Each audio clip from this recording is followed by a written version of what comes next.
هي عايشة ولا ميتة؟ لا ميت، الله يرحمها بقى. بقالك قد ايه في الصيد؟ بلاش حديث بتحرج. ماشي. انا بصطاد بقالي بالظبط كده 35. 35 سنة. بسم الله ما شاء الله. اسكندرية. بجمبري بقى صح؟ جمبري الصغير بتاع الصيد ده. اه مسمينه برغوث. انا كنت بصطاد زمان. فين بقى؟ اسكندرية برضه اشتريت صنارة بس زمان كانت ب 75 جنيه بوصة ديت. ايام زمان. من زمان قوي. ديت سمكة نوعها ايه طيب؟ اسمها شراغيش. شرابيش. بالليل بقى بيبقى في سمك كبير. شراغيش بالغين؟ غدا ده اتغدوا معانا بقى. ربنا يخليك ربنا يخليك. ممكن اشوف السمكة جاية؟ تعالى اهو. اوكي هي عايشة ولا ميتة؟ لا ميت، الله يرحمها بقى. ديت ايه؟ كحلة. لا اسف انت بتصور. دي اسمها كحله غير الثانيه. كحلة. دي كحلة؟ اوكي. ايه رايك؟ لا تحفة. لعبها كده كانها حيه. شكلها دسم. ممتازه بقى. لقيت سمكه مثلا عامله 10 كيلو.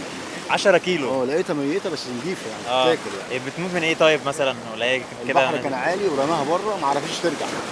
اتحشطت. اتشرفنا بمعرفتك والله. حبيبي كويس ربنا يخليك. انتوا وشكوا حلو علينا. وديت كانت قصة عم جمال.